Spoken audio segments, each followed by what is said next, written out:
台南市财税局表示，房屋税差别税率2.0的新制，伫去年7月实施。真侪租厝、空厝或者是无有效利用的房屋的税率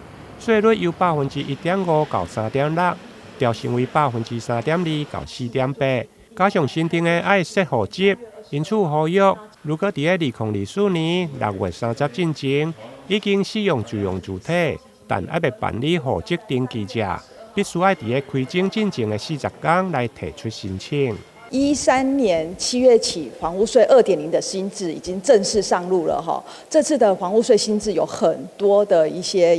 措施都跟以往不同哈，然后最重要的哈就是自住房屋的部分哈，它新增订的要设户籍哦，就是说除了过去就是说你没有出租、没有营业以外的话，你需要本人、配偶、直系亲属要设户籍在里面，然后本人、配偶、未成年子女的话，全国还是3户哈。那还有就是说，而使用情形变更的话，就是改为就是开征期的前40天要来提出申请。也就是说，在3月22号要提出申请，然后因为今年3月22号之后刚好逢那个假日哈，所以是3月24号要提出申请。除了差别税率的提高，另外伫非住大全国户数规划，为了减轻民众的负担，全国一间家己大的税率则是降为1%。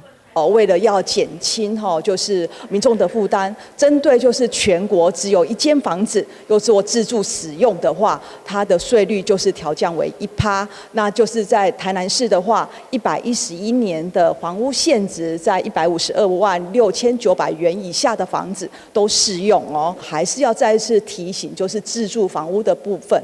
一定要去设户籍，然后就是不然的话，它就会按非自住的税率来课税。那非自住的房的税率从3.2%到4.8%那至少会差了1.67倍